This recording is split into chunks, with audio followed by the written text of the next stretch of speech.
Todos teníamos demasiado en claro que una vez que The Marvels fracasara, nosotros íbamos a ser los primeros en ser culpados de absolutamente todo. Eso ya lo teníamos en claro desde hace tiempo y el hecho de que no únicamente recaudara demasiado poco en taquilla, siendo la peor de todo el MCU, sino que también tiene una puntuación que da vergüenza ajena. Evidentemente, desde Hollywood, comenzaron a hacer lo único que saben hacer bien. ¿Qué sería? Básicamente intentar generar polémica alrededor de la película, supongo que en gran medida por un intento desesperado de llamar la atención o justificar su fracaso de alguna manera. La pregunta sería, ¿no se cansan? ¿Se dan cuenta de que esto no funciona? ¿Se dan cuenta de que su fórmula para hacer películas ya no llama la atención? Hasta la directora salió a afirmar que todos los fans son tóxicos. Muy buena gente, espero que les esté yendo muy bien. Borja de nuevo por aquí, como siempre, acompañado de Holly. Hola, ¿qué tal? Recordemos brevemente lo que había dicho Nia Da Costa. Básicamente comentó que hay grupos que son demasiado violentos y muchas otras cosas a las cuales estamos acostumbrados a que nos llamen y que no puedo reproducir mucho en YouTube porque se enoja. Pero ella también comentó que elige el lado de la luz, esa es la única parte del fandom que la atrae. Y claro, la única parte que te atrae es justamente la que habla bien de vos y lo que haces, pero quienes tienen un punto de vista más crítico no te interesan, mejor tacharlos de todo. Total, ella es una mujer de color empoderada, nadie puede decirle que está haciendo algo mal. Es más, por lo que veo, somos nosotros los que estamos haciendo mal algo, diciéndole que lo que ella hizo no es algo de calidad. Honestamente increíble. Pero bueno, todo lo que vos quieras, Nia Da Costa. El tema es que dejando de lado algunas críticas que realmente pueden ser tóxicas y que siempre las va a haber, siempre hay pelotudos, sea la producción que sea, lo cierto es que la mayoría está enfocada en lo mal que está la película. Irónicamente, muchas de las reseñas ni siquiera hacen referencia a nada que tenga que ver con el tema de las políticas de identidad, empoderamiento femenino ni nada similar. Muchas de las críticas están enfocadas a que los efectos visuales son malos, a que el guión no es consistente, preciso y en muchas ocasiones no tiene sentido, que la película dura poco, que avanza demasiado rápido y que intenta cubrir mucho sin explicar nada. Y sí, la película es realmente mala, demasiado mala, y no es por Brie Larson, podrían haber hecho una buena película y tenerla a ella como protagonista igualmente. El tema es que el hecho de que la película sea mala no se debe realmente al empoderamiento femenino, sino que se debe a que es una mala película y punto. Después que todo el tema de la agendita asume, bueno, eso no te lo vamos a negar. Y me causa gracia la nueva moda, por decir de alguna manera, porque resulta que si ahora no te gusta una película o serie, automáticamente sos tóxico. Incluso, esto nos pasó demasiado con Ahsoka, en donde comenzamos haciendo críticas hacia la serie, intentando ser lo más objetivo posibles, explicando detalladamente los motivos por los cuales pensamos que no era una buena serie, ¿y qué pasó? Nos llamaron de todo igualmente. Resulta que ellos nos acusan a nosotros de ser tóxicos, pero qué casualidad que son ellos los violentos que no aceptan críticas, incluso cuando son lo más objetivas posibles. Incluso si no lo fueran, si fueran totalmente subjetivas, ¿qué problema habría? Todos tienen derecho a que no les guste algo o a que les guste. Y todos sabemos perfectamente que el MCU no es lo que era. La calidad ha bajado de forma considerable, con guiones que dan vergüenza ajena, y lo que se hizo con Daredevil, Blade y Capitán América 4 lo deja bastante en claro. Fue una manera de reconocer que la estaban cagando y bastante feo. De por sí, The Marvels, no nos olvidemos, tuvo un mes completo de regrabaciones, que es demasiado tiempo y sí, también es demasiado dinero, así que imagínate lo que era antes esa película. Sí, en teoría, estas regrabaciones fueron para arreglarla, vamos a decirle. Pero que tomen el camino de llamar a los fans tóxicos es simplemente ridículo, no únicamente de la gente involucrada, que es lo más importante, sino de muchos fans que se atacan entre ellos. ¿Se dan cuenta que nos están dividiendo? Estas franquicias dependen al 100% de tener una masa de fans considerablemente grandes para recaudar suficiente dinero como para continuar adelante. Así que a estos que nos llaman tóxicos, resulta que sí, que somos la mayoría, le gusta a quien le guste. Así que sí, si quieren que su MCU siga adelante,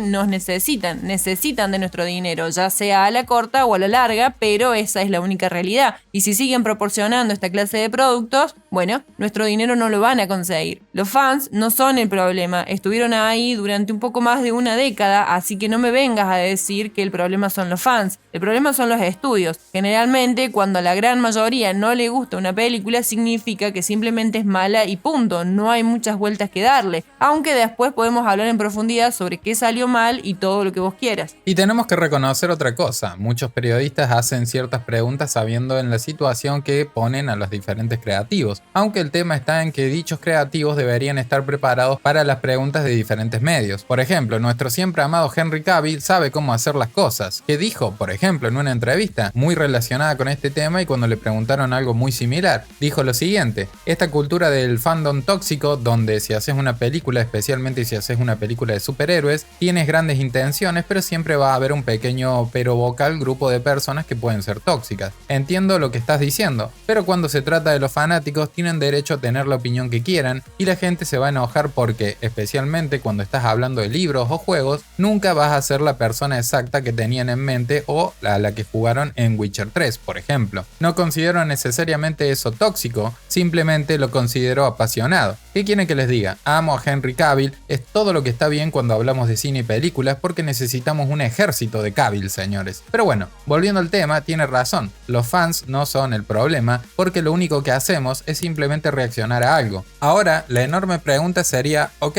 tenemos la culpa del rendimiento de taquilla de The Marvels, entonces, durante la década del MCU, en donde rompieron la taquilla todo el tiempo, ¿por qué no nos elogiaron o nos dieron algún premio o algo así? Digo, ya que hicimos que dichas películas sean sumamente exitosas con nuestro dinero. Qué gracioso que ahora de repente, cuando todo baja, cuando los ingresos dan lástima, cuando las calificaciones dan vergüenza ajena, cuando nadie los ve, resulta que es culpa nuestra. Los fans no fueron la razón del éxito de Marvel, pero sin la razón del declive, me pregunto. Me causa gracia porque siguen siendo las mismas personas que aportaron a que varias producciones de Marvel lograran llegar a superar los $1.000 millones en taquilla. Le guste a quien le guste, la culpa es de los que se encargan de tomar las decisiones que llevan a una película a ser lo que es cuando se presenta en los cines. Al final del día, ni siquiera sé si se deba en gran medida a las políticas de identidad, inclusión y todas esas cosas. Creo que es simplemente un problema de equilibrio. One Piece es un claro ejemplo de cómo se puede conseguir todo de manera orgánica y sin ninguna clase de problemas. Eso fue un éxito notable. Otro problema es la desesperación y viene justamente de la falta de equilibrio que tiene el MCU con lo apurados que están de incluir personajes que sean femeninos. Están tan desesperados y tan apurados que se han no solo olvidado que todavía queremos en pantalla a otros superhéroes, sino que incluso se han olvidado de que ya tenían personajes femeninos bien escritos y representados en la gran pantalla que necesitan tener su propia trilogía de películas, pero bien hechas evidentemente. Y sí, hablamos de Black Widow y de la Bruja Escarlata, pero a su vez introduciendo personajes masculinos y desarrollando los que ya se encuentran en el MCU actualmente. Y con esto nos referimos a no hacer lo que se hizo con Doctor Strange o Hulk, en donde pasaron sin pena ni gloria, en donde se le daba todo el protagonismo a nuevos personajes femeninos en el MCU, todo a las apuradas, todo de forma desesperada. Entonces, ¿te llama la atención que se quisieran sacar de encima personajes masculinos? Y el resultado de hacer esto de forma justamente forzada es el que vemos ahora mismo. Y como dije antes, acelerar todo, forzar todo, cuando se trata de personajes en términos generales, especialmente en un universo expandido y compartido, no es una buena idea, porque terminan pasando cosas como She-Hulk, Miss Marvel, Secret Invasion, Quantumania y The Marvels. Y creo que todos estamos de acuerdo en esta parte, en que todo está a las apuradas, como dijo Borges recién. Por eso mismo Bobby Iger comentó, aunque creerle es otra cosa, que iban a comenzar a sacar muchas menos producciones y enfocarse más en la calidad, aunque sabemos que creerle a Bob Iger es lo mismo que intentar ajustar un tornillo con un encendedor. Así que no, tenemos en claro y varios ejemplos de que existen personajes femeninos sumamente interesantes que han tenido un buen desarrollo, películas propias y otros bastante interesantes que se merecen un proyecto para ellas. El problema viene cuando se escriben de manera errónea, a las apuradas y dándole prioridad a cosas que no deberían tenerla. El problema viene cuando se intenta ridiculizar a otros personajes masculinos importantes o simplemente los usan como una especie de puente para que ellas puedan entrar por todo lo alto porque saben que ciertos personajes son demasiado populares, como pasó por ejemplo con el caso de Doctor Strange y con Thor. Y no hace falta que dejen de lado a los personajes masculinos para añadir femeninos. ¿Por qué carajo llegaron a pensar en eso? Pueden coexistir como lo hacen en la vida real. Esta especie de batalla de géneros es algo que me ha cansado enormemente. Al final del día nos complementamos, existimos para compartir y para ayudarnos. Nadie puede solo, todos somos buenos en muchas cosas y malos en muchas otras. No entiendo por qué es tan difícil encontrar un punto de equilibrio equilibrio o mantenerse relativamente cerca de este, tomarse el tiempo para entregar productos de calidad y sobre todas las cosas, dejar de humillar a aquellos personajes que han hecho que el MCU sea lo que es al día de hoy. Simplemente no lo termino de entender. Entonces, si se hubieran tomado más tiempo para comenzar a introducir personajes femeninos, no únicamente para dejar de lado a esos personajes masculinos que tanto amamos, sino también para tener el tiempo suficiente para desarrollar estos proyectos de la mejor manera posible, entonces estaríamos ante un escenario completamente diferente. Irónicamente, si se hubiera hecho de esta forma, aprovechándose de la gran popularidad del MCU y sus viejos personajes, posiblemente los personajes femeninos hubieran ganado mucha más popularidad con el paso del tiempo. El equilibrio entonces es clave para que esto funcione. Estos cambios bruscos de una cosa u otra en realidad no sirve cuando estamos hablando de un universo compartido y extendido. No obstante, dejando de lado cómo podrían haber hecho algunas cosas, lo cierto es que al final del día estamos ante un problema grave en cuanto a la creatividad, la manera en que se desarrollan los proyectos, cómo se aprueba, cómo se apresuran y todas esas cosas. Marvel la tiene demasiado jodida para intentar remontar esto, especialmente si las agendas siguen siendo la máxima prioridad, y ya sabemos qué significa eso realmente. En fin, gente, hasta acá el video. Si llegaste hasta el final, muchísimas gracias. Si te gustó, déjanos un me gusta que nos ayuda un montón y un comentario que como siempre es muy bien recibido. Suscríbete, no seas rata, y sin mucho más que decir, nos despedimos. Chau, chau.